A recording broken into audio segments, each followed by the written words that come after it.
Good afternoon, and welcome to the Pervasive Media Studio Lunchtime Talk. These talks are live every Friday at 1 p.m, both here in the building and live online. So whether you are in Bristol or far away, all of you wonderful people online, you can join in the conversation. So my name is Martin O'Leary. I'm the studio's creative technologist. I'm a white man in my quite late 30s now, with long brown hair and a beard, a little bit bald on top. Every Friday, we throw open the doors of the Pervasive Media Studio for Open Studio Friday, where we offer you all the chance to spend some time in our space, hot desking alongside our residents and staff from 10 a.m. to 5 p.m. A special big welcome to those of you who are new to the studio. Can anyone who's new to the studio put your hand in the air? Welcome. The rest of you have probably heard me give this speech before, so while you're doing that, why not share the link online and see if we can get some more people watching. What is the Pervasive Media Studio?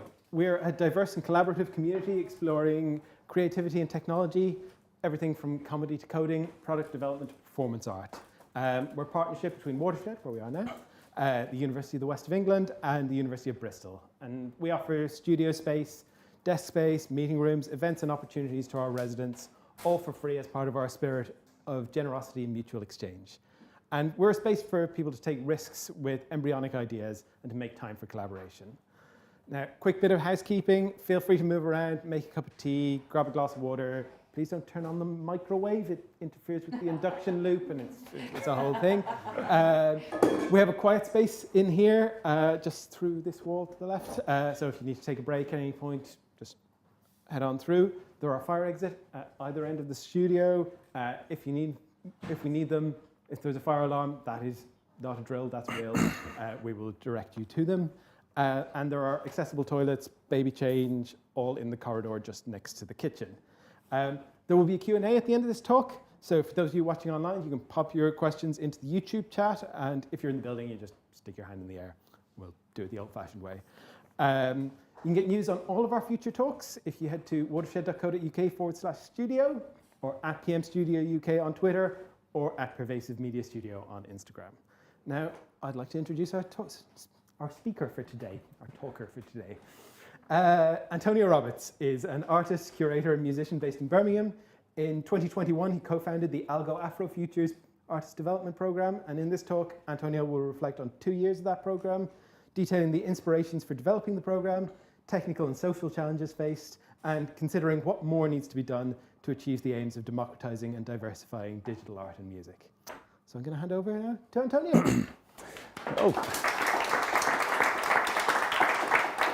So yes, hi everyone. Thank you to Pervasive Media Studio for having me. Just for those a description of myself, I'm a tall black male wearing a very blue shirt, lots of piercings, 17 piercings if you want to count, with very sort of short hair as well, and a very deep voice. It'll probably get deeper as the presentation goes on. So yeah, and there will be a couple of videos with flashing imagery. I'll warn you about that before that happens, but just pre-warn you now. And yeah, so today, here I am giving a talk, probably my first one since lockdowns ended in person, and I'm just going to be here to talk to you today about Algo Afro Futures program. So as Martin mentioned, it's been going for 2 years now. Actually just finished most recent program about a month ago or 2 months ago in July. So yeah, and there's been a lot that has been learned. I've learned a lot about delivering programs and so on. And so I want to just kind of talk a bit about that. And yeah, so there will be questions. If you could just save your questions to the end, write it down somewhere, have it in the back of your head, and there'll be time for questions at the end. But yeah, cool. So I hope you enjoy it. So to first just kind of start things, a bit about me. So I'm an artist, digital artist, and I've been practicing for, I'd say about 12, maybe 14 years. I don't know now. Time just goes on forever. And a lot of my artwork is digital in nature, so it's made using programming. These are just screenshots of some of my artwork that I've made. So it looks very glitchy. A lot of animation. Again, this is a screenshot from a music video I made back in 2014. So you kind of get a feel for my aesthetic, hopefully from just these screenshots. Of course, my artwork is another talk in itself. But yeah, that's who I am. And very briefly. And so in 2014, I was introduced to something called Algo raves. So what is an Algo rave? So an Algo rave, firstly, the name is a portmanteau of two things, algorithm and rave. You put them together, you get Algo rave, woo. And so an Algo rave is basically a party where people are live coding music and visuals. So what's live coding? There's a couple of things I need to explain, obviously. So live coding is, I guess it's a performative practice where people are making music and visuals using programming. And at Algo raves, you can see them doing this. So when we're typing out code, we usually have a projection or a screen behind us where you can see what we're doing. So you can see what we're typing. And so you kind of get the relationship between what's being typed and what's being heard and seen on screen.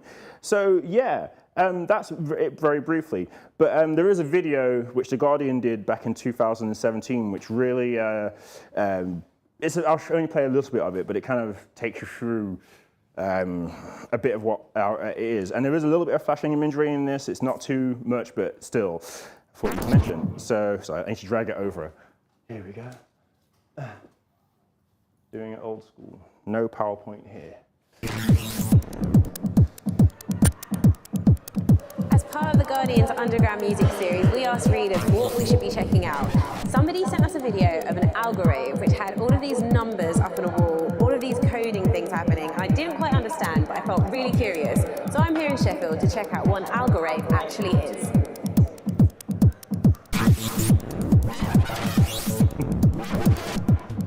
As much as I like how computers are very good at automating things, I like to step in there and disrupt what the computer's doing and like take back control.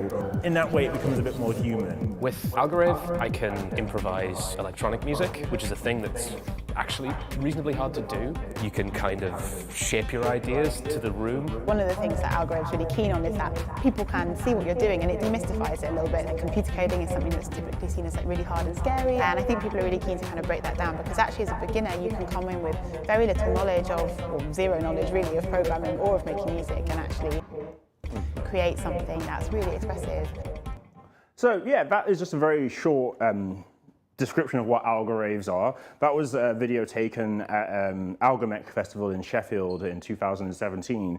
So that's a description of what it is. What does it sound like? What does it look like? And again, these two videos have a little bit of flashing imagery. So here's a short clip of a performance from myself and a friend of mine, Maria Vitek.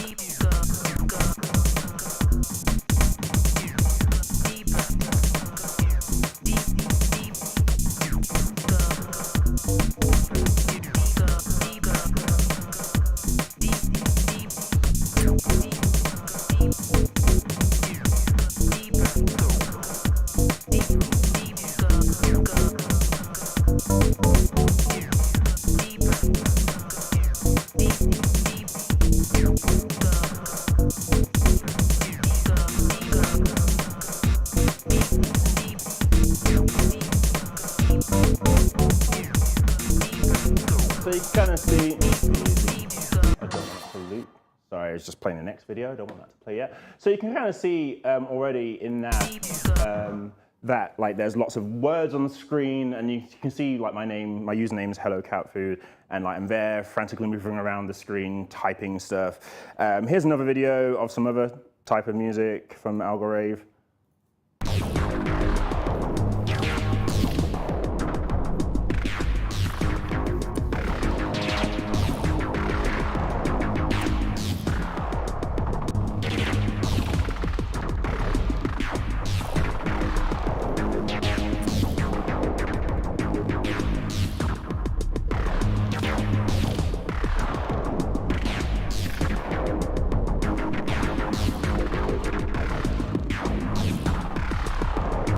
And in very, I guess, simple terms of explaining what's happening, all the words on screen are kind of basically describing a pattern with which to play sounds. So even if you know about what step sequences are, you know, or even just musical notation, it's just kind of play these notes at these points in time.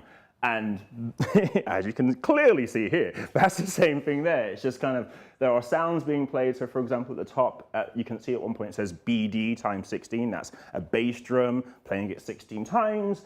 But then there's all these other bits of code which just say, play it in this sort of way every X seconds, or maybe change the speed or the pitch of it, and so on. So that's kind of like how a lot of this live coding works. You're playing samples, we're playing synthesizers and describing a pattern with which to do it in, and we're using different programming languages. So yeah, that's, again, incredibly brief overview of what live coding and algo raves are. And yeah, these parties have been going on since, so 2012 is when, I guess, the algo raves started. Of course, people have been making music using programming since forever. But, and these are some pictures of some in-person algo raves. As I said, you can see the projection behind the artist, where you can see the code. There's me again. And this one was at British Library. And yeah, so I've been doing them since, as I said, 2014. And in that time, I've played them all over the world. So this is a algo rave at the British Library, done South by Southwest, Blue Dot Festival, Green Man Festival, Supersonic Festival, a variety of smaller venues, galleries all over the UK and Europe. And even Bristol as well. We played, is it the old police station, I think it is? Fire station. We played that a few years ago as well. So yeah, these are happening all over. And that's just the ones that I've done. Of course, there's lots of communities all over the world. So with the nature of it being programming, you just need a computer, really. So there's big communities, of course, in the UK. In North America, specifically, New York, there's a Live Code New York. ADE Amsterdam, we've been to, possibly, I don't know, actually. I don't think I have. But, well, he was there, Joe. so there's communities in Amsterdam as well, then, clearly. And yeah, so, and then in South America as well, big in Argentina and Mexico. So there's plenty of communities out there doing algo raves. And so, it's quite diverse in terms of geography. And one thing that also I really like about the algo rave community is we're very actively trying to counter the very kind of white male-led nature of electronic music and tech scene as well in general, because if you were to look at, in the tech industry at large and the electronic music scene, but probably just all the music as well, it's very white male led, which is very unfortunate, and it's very easy to just kind of go with the flow, go with the norm, the path of least resistance, and then you end up having basically a boys' club again. So we have a set of guidelines. So there is no one central algo rave authority. There's no one headmaster or something who decides what an algo rave is or isn't. So if anyone wants to run one, all you need really is a venue, a sound system, and a projector, and some people interested in making it. So, but we do have a set of guidelines. Now, you do not need to read this. This is just to show you that it exists, these guidelines. And it just is a set of guidelines which we suggest to say, this is what an algo rave should have and what it shouldn't have. And, even especially the sort of stuff around breaking down hierarchies. And I want to quote something from here, which you can't see on here, but it says, one of the things that is in the guidelines is diversity in lineups and audiences. And it says, try to have a diverse lineup, thinking about, for example, gender, ethnicity, class, age, belief, non-belief, and education. A diverse lineup creates a diverse audience, which leads to a diverse community and is beneficial to all. Additionally, it is also nice to see a range of different technologies and approaches to keep things moving. It's best to focus on diversity right from the start. Once people get the impression of, for example, a boys' club, it's hard to shake that off. Plus, we're fighting against heavy biases in both club and tech culture. Look to create a new space from day one. And at least from when I've been involved in algo raves, it's definitely done that. I don't think actually really I've ever been to an algo rave where the majority of the performers are men or white men. And even there's plenty of algo raves that are organized by women, non-binary, trans folk as well. So and that's been done from day one, and I think the Algo guidelines and just the community as well, reinforcing that has helped quite a lot. So yeah, I'm really thankful for that because maybe we all here work in tech, or at least are interested in tech. So we, I'm sure, have faced some of the encountered some of those biases in what we do. Unfortunately, it shouldn't be that way, but unfortunately, it has happened. However, there's one thing though that I've noticed. I guess in my artistic career in general, like I've exhibited at all the big galleries and so on, but in Algo as well, is that it's still not very diverse in terms of race and ethnicity, at least in the UK scene. Of course, I can't speak for everywhere else, and I can only speak about my own experiences, but I'm at nearly every Algo rave, I'm either usually the only person of color or the only black person in the room. And to be honest, like most of the times when this would happen, I just kind of like, I'd shrug it off. So in fact, I've got a photo, which is probably the only other time I've performed next to, oh, my computer's just frozen. It'll come back in a moment. Is probably the only time I've ever performed with another black artist. Come on, computer. Yeah, there you go. And this was at an Algo that I organized in Coventry. And, it shouldn't be like that. And to be honest, most of the times when I've encountered this within my career, I've kind of just like gone, I'm annoyed. I'm obviously very annoyed, but I've kind of gone, that's the way it is. And I've hoped in a sort of very soft way that my presence at least would bring about change in some very slow way. And, I'm sure it has. Like, I've definitely had comments from people, just that like they're glad to see a black person. Some people who are learning themselves, and that's great. But so I just kind of would always shrug it off. Then 2020 happened, and like that brought about a lot of things, of course, like the pandemic, lockdowns, and there was a lot of reflection. But of course, one really sad thing that happened was the killing of George Floyd, and we don't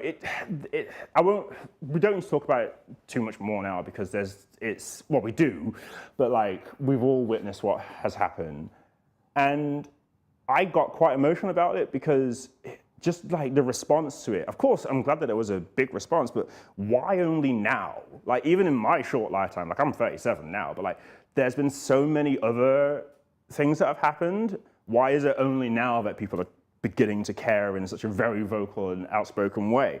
So I decided kind of like around that point that actually I'm not just gonna be annoyed quietly. I actually have something now that I want to say. I want to be quite active in pointing out that, well, one, I'm a black person in this space, and that why are there no other people of color here? Why is it that this has been allowed to perpetuate for so long, whether that be within Algo raves or within any of the work that I do? And so, yeah, I decided that it was time that I had something that I wanted to say. So, yeah, and one of the manifestations of this, which I already mentioned, but I won't get to talk about fully today, was an artwork that I made for an exhibition called Cut and Mix, which happened at New Art Exchange in Nottingham. Excuse me 1 second, just need some water. Yeah, and this exhibition was about black male masculinity, and I made an artwork called Heavyweight Champ, which was about kind of black masculinity reflected in video games. And so, yeah, very briefly, remixing video games to put black men in there who aren't just being aggressive, because if you look at the roles of black men, especially in earlier video games, were either athletic or, some form of aggressive in some way. So again, I'm not going to be able to speak about that too much today, but that's something I'm developing still. But then the other manifestation of that was something which my friend and I, Alex McLean, started, called Algo for Futures. So now we're going to come back a bit. So this is a program for early career black artists to learn more about live coding. So yeah, it started in 2021 by me and Alex McLean, sort of as a pilot project. So I remember it was like he had a friend who worked at University of Birmingham who had a bit of, let's say, money left over because a project got cancelled because of lockdowns and pandemic. So we decided we wanted to try and do this. We noticed that there was a gap. We noticed the problems with the live coding scene. So very briefly, who is Alex McLean? So he's an amazing person based in Sheffield, and he essentially started Algo raves. Of course, like I was saying, people have been making music and visuals using programming since forever, but packaging it up as Algo rave was between him and a friend, Nick Collins, who just came up with the name Algo rave like on the way to a different gig, and so in one of those kind of very usual, it started as a joke and now it's a big global phenomenon. That's where we are. So yeah, and he also is known for creating the tidal cycles live coding language, which was what you would have seen earlier in the videos. So he's quite well known and quite important in the scene. So anyway, yeah, we started the program and it took off. It got a lot of interest, and we focused on the career Black artists in Birmingham. One, because it's a pilot project. Two, it's where I'm based, so that's why we did it. And like I said, it's been going for 2 years now. And so this is who's taken part, who's been part of it. So in the first year, we had 4 artists. Again, due to capacity. And these are the 4 artists: Rosa Francesca, Emily Malenga, Samir Saunders, and Jay Tallower. And in the second year, which is the one that's just finished, we had 7 artists because we were part of the Birmingham 2022 Cultural Festival associated with the Commonwealth Games. So we were able to expand a bit, still focusing on Birmingham because it was the Birmingham Festival. And so we had 7 artists: Tiger Blue, Sim Stellium, Damare, Melisandra Varin, Misha Phones, Kanan Brown, and Jafet Dinganga. And yeah, just an amazing group of artists. And I'll just show you a little bit of kind of like what they all did a bit. So here's some photos, at least from, so actually, let me describe what the program is first. Let's do that first. It's basically like a series of workshops. So I have 4 or more workshops where we take them through basically going from having 0 or little knowledge about live coding to then doing a performance later at the culmination of the program. And the performances happen at a gallery called Vivid Project, which is based in Birmingham. And there's a range of people that encounter the program. So of course you see these 2 slides. And I'd say the similar, something that everyone has in common is that they're all creative in some way. So they have a creative practice, but that varies from digital art to being a musician to being a performer and 3D artists and so on. So all things in between.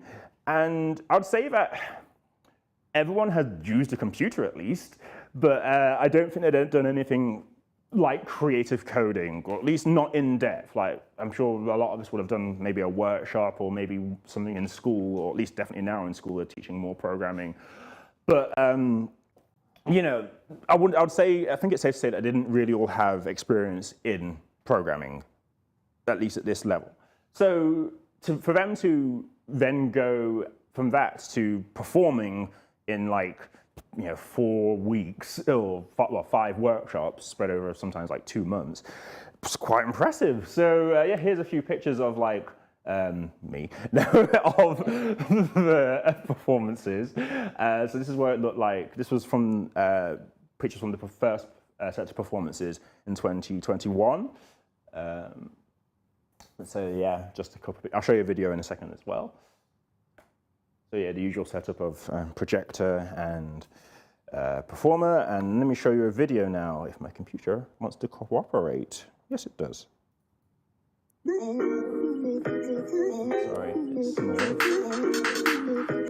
Oh, sorry, yeah. So this is just a few clips from what they made and presented at the showcase. At this particular showcase, a couple of the people performed live and a couple just sent videos, which was completely fine.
were distant. In moving from glass to the air I exist in, they feel some resistance. In this shifting medium, relay occurs.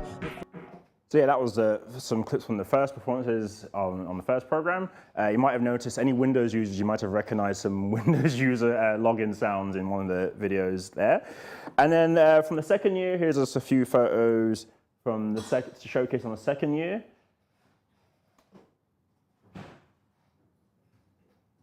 And yeah, just such a range of like performances and styles, which I'm always like impressed to see what they bring to it, because for me, like Algo, at least ones that I've gone to, are all like very kind of dance music heavy, which, you know, it's great, but I always like to hear what people will make, really. So yeah, just a few photos from that one. And yeah, just a short video as well. Oops, it's over here.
Yeah, I'll just end it there. And the recordings of the performances and documentation of all of this is available on the Algo Afro's website. It was live streamed to YouTube. I'll put the link to our website at the end of this presentation. But yeah, like I was really blown away by what everyone created, to be honest. Like I've been doing live coding and everything for a while, and as I said, all of the things that I performed that are usually very like dance music heavy, and so just for range, like the last performance there was like kind of very much spoken word, and if you watch the full thing, they utilized their voice quite heavily, and it was just kind of beautiful, really. And so yeah, I was really impressed. And yeah, as I said, to go for the artist to go from little to no experience of doing programming, and especially in this way, to performing. Yeah, I'm just amazingly impressed and in awe, because it took me forever to learn it. I guess the usual hardest part of anything to do with like getting into programming is just setting up the programming environment. So installing the software was probably the hardest hurdle for all of this. For anyone who's tried to install tidal cycles will know about this. I see you laughing. But yeah, so it's that's usually it. But otherwise, hopefully, with the guidance of myself, Alex McLean, and there was a picture before of an artist, Gary Stewart, who we involved as well. We gave them as much support as possible. So there was like the in-person workshops. We had an online Discord for out of hours help, and just really, guiding them through what they wanted to create, because we wanted to at least focus on the creative side of things first. You're not going to become like master programmers, but we're going to program as much as we need to program to make a performance. And yeah, so some of the artists are still doing live coding. some of them aren't, and that's completely fine. The idea is just to introduce live coding to the artists and see what they want to do with it, if anything. And if they like it, great, but at least hopefully in this environment, they feel like it's a safer environment to learn in, where we're not going to shout at them, tell them they're wrong. We're going to hopefully give them the time to understand what they're doing and take them through it. So yeah, that's Algo Afro Futures basically. And of course, I'm not done the presentation, by the way. But yeah, I'll take questions, of course, at the end. But there's also like the motivations behind it. Like, why am I doing this program? And yeah, it was, as I said, it was born out of a desire to kind of like diversify the algorithm community and like just recognizing like my own frustrations. And yeah, but this is not going to solve it, obviously. We haven't solved racism at all. This is me and Alex just addressing it. So I want to quote something which is from the FAQ on the Algo Afro Futures website. So, and this is in response to the question, why can only black people apply? And so we wrote, live coding is a developing practice that is in need of diverse perspectives in order to move forward in a creative and healthy way. There have long been efforts in this direction, but with some exceptions, these have largely focused on gender diversity, countering the heavy male bias in technology with some success. These efforts have been intersectional, but the recent growth of the Black Lives Matter movement during 2020 has caused us to reflect further on the disproportionate lack of black artists in the UK live coding scene. This is despite much of live coded music being heavily inspired by black music, much of which was developed against a political struggle. Although the project responds to the lack of black representation in live coding and algorithm scene, we don't necessarily intend to solve that problem. Instead, we want to provide early career artists with the time and resources to explore live coding and algorithm music/art and take it in whatever direction they want to or not. In the process, we can learn about what barriers and opportunities there are for those futures. So yeah, as it says, we're not trying to solve it, just give the artist the opportunity to explore it. And yeah, so 1 second.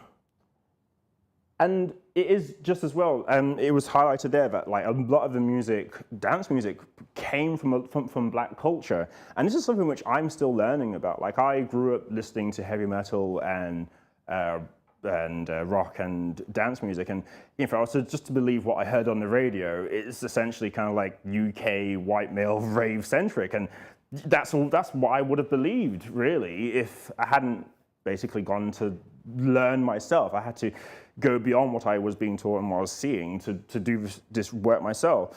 And so, yeah, and it is just kind of like highlighting that black people's contributions to culture have either been overlooked or at very worst completely erased, and which is to me tragic. And here's just a couple of things which I've learned over the years. So they're quite personal examples, and there are definitely more where, like, again, contributions have been overlooked.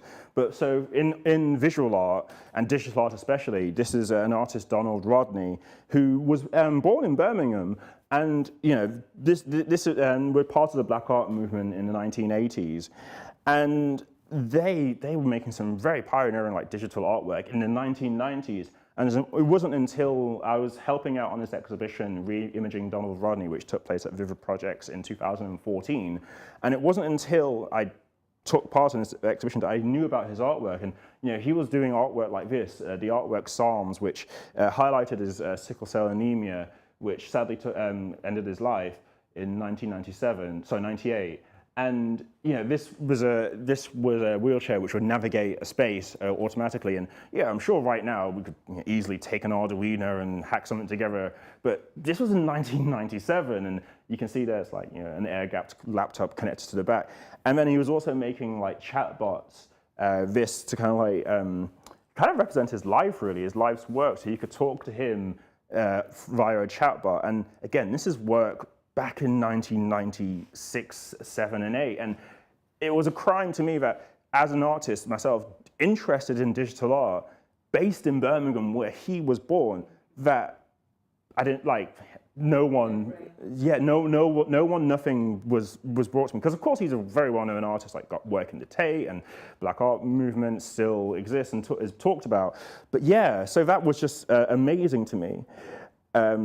And then also, so another example, but this time from music, as I talked about, the sort of dance music kind of has its roots in disco, and this is a thing which I'm still learning about. And there's this video, I have to be quick because I've actually only got like 3 minutes. It might be 5 minutes. Okay, I won't go too much over. Sorry about this.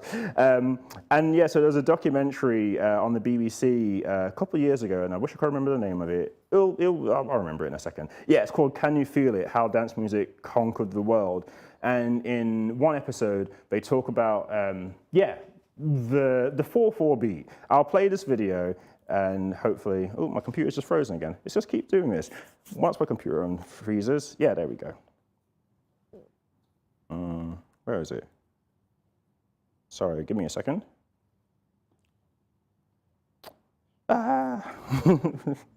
Computers, be computing.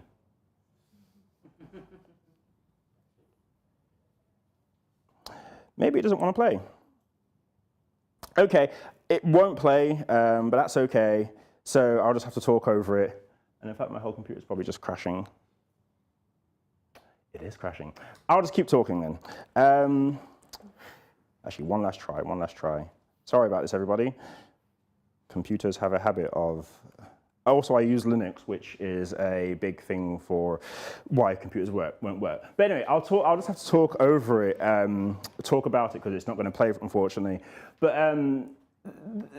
this drummer, Earl Jones, I think his name is, so I've got it written down. Yeah, talks about how he was making a beat, and all he did was just kind of like do a kick drum 4 times and like have that repeated. So it's just like, you know, a tap on the floor, just 4/4. And that hadn't really been done much in music or disco before. And so he obviously added on a hi-hat and a snare drum onto that. And that revolutionized at least dance music, because he was in the video, he describes how, at least with that kick drum going 1, 2, 3, 4, it gives you a beat to just automatically move to. It's like a marching sound, and you just automatically want to move to it. But then also, if there's a bunch of songs which have that same 4/4 beat and are at the same tempo, suddenly DJs now can mix them together. They can crossfade from one to the other, so that it almost becomes one continuous long song, which right now we take that for granted, right? We go out, we club and listen to something the whole time, but at the time, it hadn't been done, was quite something new. And so that came, as he describes, from disco. So yeah, that's like just 2 personal examples, and there are definitely a lot more. And I'll start to wrap up now. There's going to be a few more minutes. And just to say that, like, again, Algo Afro Futures exists as me and Alex providing our take, our attempts to address this problem. But we exist as part of a world of other people trying to do similar things as well. And here's just a couple of examples of like other projects which try to tackle this from the globe. So one of them, Afro Rack, which I discovered about in 2020. Aaron Goose, I might pronounce his name incorrectly, based in Chicago. And what he's doing here is, it's an education project to teach young people of color about synthesizers, because I don't know if anyone here is interested in like synthesizers. They're expensive, and you need many of them to be able to make music. And so even just that level of accessibility, those barriers are quite high to get into wanting to learn about electronic music on a sort of like hardware basis. So, you know, that, for example, there, actually I don't know what that is, but oh yeah, it's the subharmonicon, I think it is, and that one costs you easily like £500–600. Not everyone has that. So to be able to provide the opportunity for people of color, young people of color, to access that and regularly is quite amazing. So yeah, and they've also, you can see here, they've started a London one as well. Maybe they'll do a Birmingham one soon, please. So yeah, so that's one example. And then this book, Assembling a Black Counterculture, I'm actually still just getting through it right now, DeForester Brown. It kind of reframes the development of dance music, but as I was saying in the BBC, about the BBC documentary, talks about the black people's contributions to it all. There's definitely more that it says, but I cannot talk about it much more yet because I'm still reading it. But if you want to, you should go buy it yourself. It's a good one. So, and then Dweller Festival in New York. again, it's a festival for Black people who are making electronic music. I can't remember who highlighted it, but it still is the fact that like myself being a Black person who's interested in electronic music and heavy metal, is still seen as quite, well, especially when I was younger, quite weird. Like I should be liking hip hop and rap, which I do. But like, so it's just, but we do exist, and so this is a festival for those people of color who are making electronic music. And so, yeah, just because we like it too and we make it. So this happened. I haven't yet been to it. I wish I could get to New York to go to it. It actually just happened recently. Well, in I think it was September this year. So yeah, get yourselves to it. And then Decolonize Fest. Now this one's not about electronic music, but as I said to you, like I listened to, and I still do listen to heavy metal and punk, and yeah, I'd always get like looks when I was in the club, especially when I was younger. Not so much these days, like the society is a lot better. But it was a festival, this is a festival for punks of color to play at, to perform at, to go to. And yeah, I again, still haven't yet been to it, but I watch these from afar and I admire them. And I'm inspired by them quite a lot actually, really, because it's just highlighting the need, well, highlighting our contributions to these areas of culture. And also, don't want to overlook that this is also the contributions definitely from trans people, from people of color, from other people of color. They contributed heavily to it as well, but speaking on the Black experience right now. So yeah, and I just want to highlight that, like, although, as I said, these things exist, this is not the end. What we need is people, well, basically allies. Yes, of course, support these festivals, go to them, but you almost have to like look inwards to yourself, like, what is it that I/you are doing which might be perpetuating the norm? Like, are we going to events where it's basically all white male lineup? Is the culture we're indulging in, has its roots within Black or culture or cultures that aren't our own, but the events themselves feature no one from that culture? And if so, we need to question it. So that's what we need, like, because I would hate it if people would see Algo Afro Futures, especially people in the live coding community, see Algo Afro Futures, that it exists, and think, oh, I don't need to do anything more now, I can stop. No, and especially as this is the Black community uplifting ourselves. We need people who aren't in this community to join us, basically. Not just help, but join, be part of this. I'm going to say it's a fight. So yeah, I'm going to end there, say thank you for listening. And if you want, did I spell that correctly? Yeah, if you want, you can see I am Hello Cat Food, my username, my website, and I'm Hello Cat Food pretty much everywhere on the internet. I like cats. And then algoafrofutures.lurk.org is the website for Algo Afro Futures, where you can learn more. And again, we're Algo Afro Futures on the other social media as well. Yeah, thanks very much for listening. I'll be taking questions. Cheers.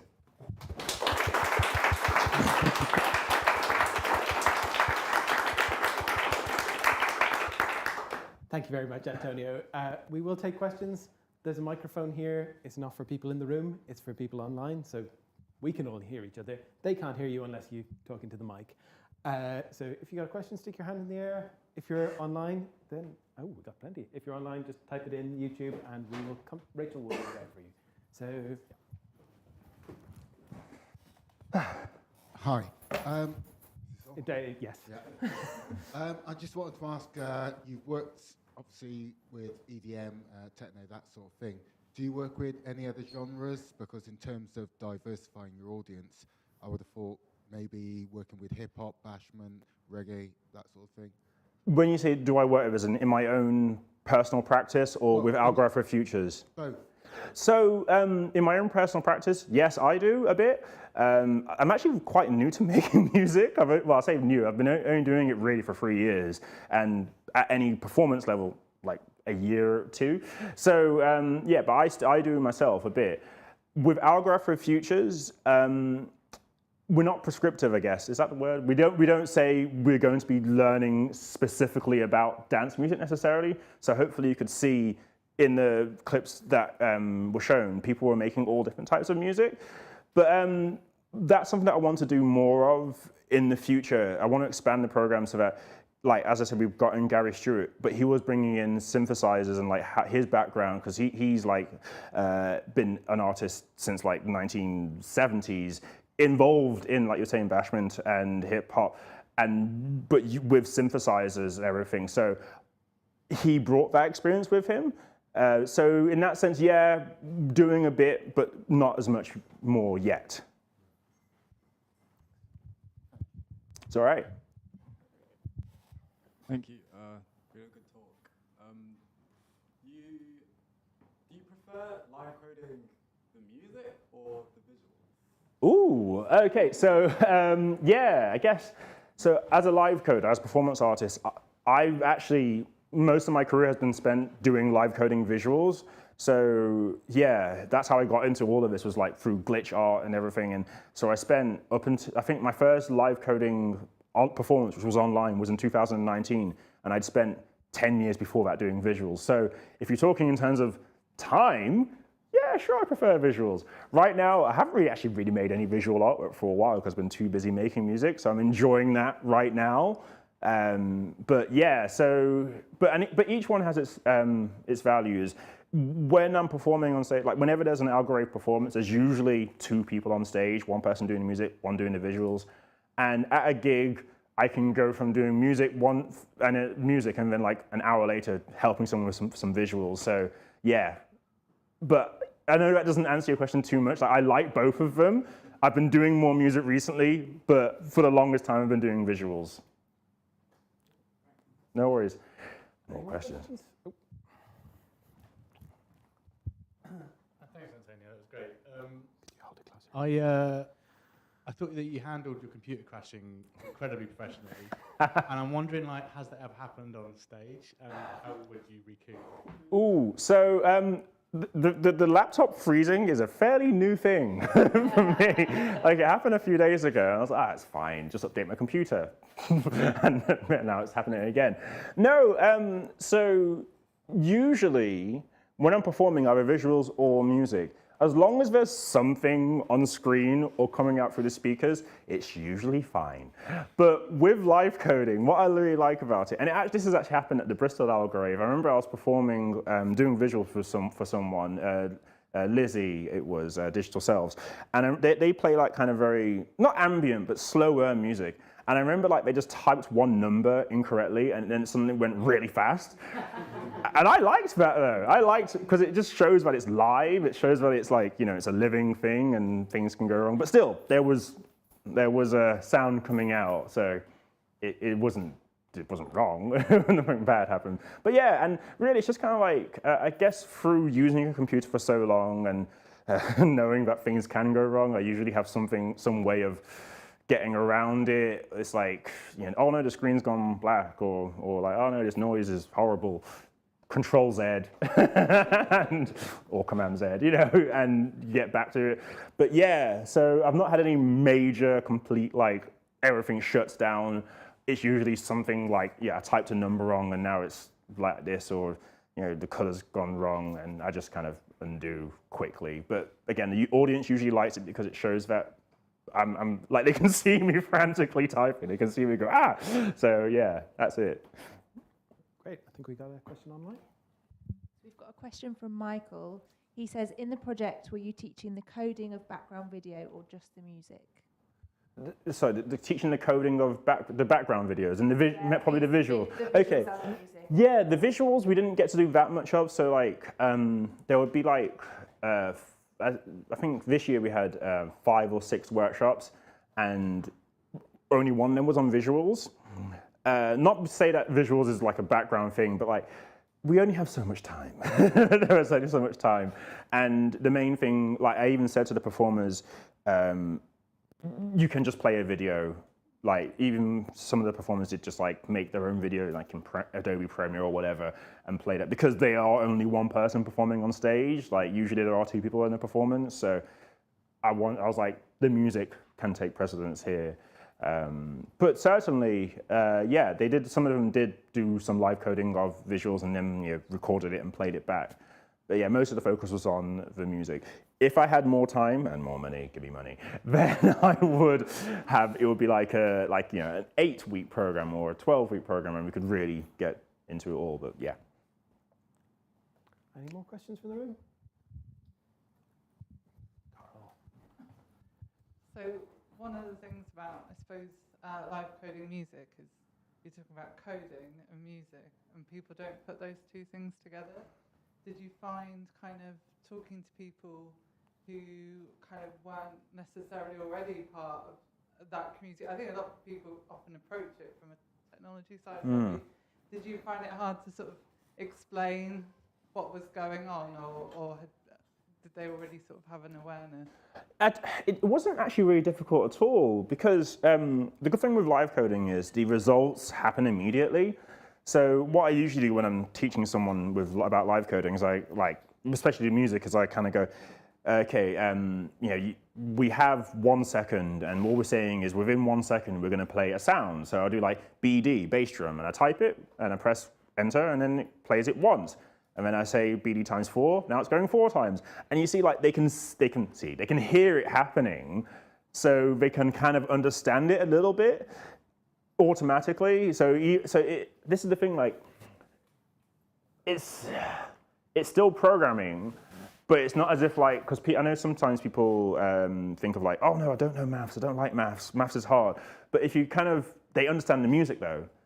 So then they understand, okay, to make this music, I just need to type these things. So it's just coming at it from a different angle. And yeah, I think they all got some of the syntax quite quickly, at least like here's some sounds that are playing within 1 second. That was, I think, quite simple to them to understand. Of course, it got more complicated as they learned more functions and so on. But yeah, I don't know. But yeah, to get people to come, I mean, so, you know, so to say to somebody, come to a live coding music workshop, often people, what is that? You know? So did you have to put in more groundwork there to explain it, especially because rather than people necessarily coming to it through word of mouth, you're having to go out and find new people?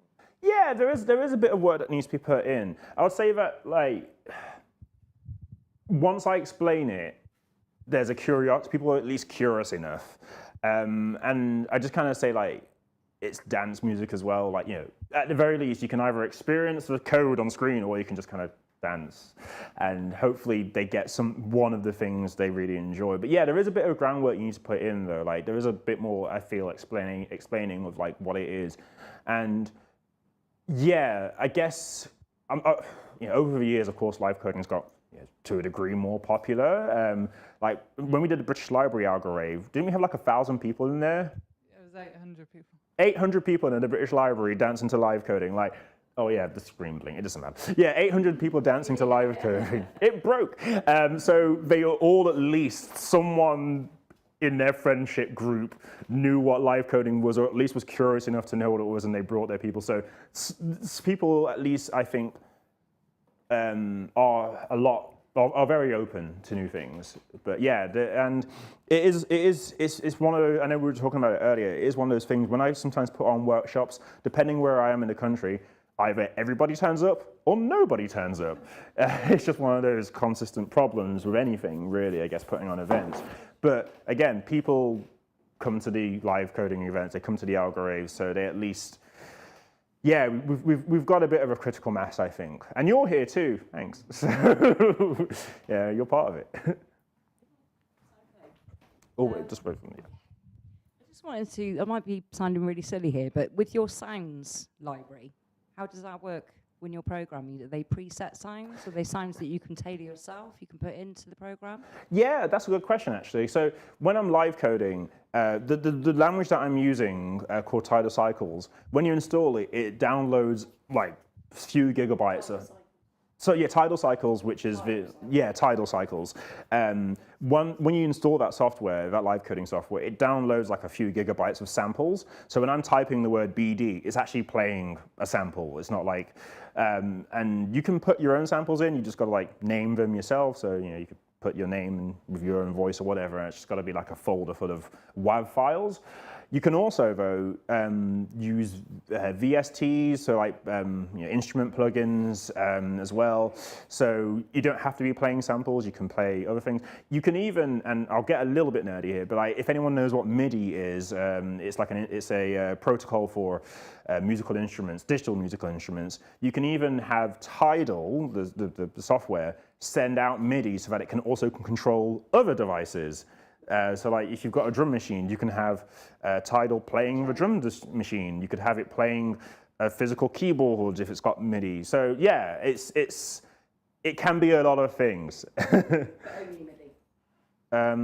MIDI, I think it can do OSC as well. I'm not going to explain what OSC now is, but it can do MIDI, it can do OSC, but then, and this is the last little bit of nerdiness I'll get into, it is also, so the programming language that Tidal is built in is called Haskell. So if there's any Haskell functions, which can be used to integrate with any other things, in theory, don't quote me on this, but in theory, don't quote me, but it's on YouTube. Don't quote me. You can also extend it to do that. You can have the Haskell functions. And also, there's other programming languages as well. I've only shown you basically two, which is Tidal Cycles, and for some of the visuals, people use Hydra.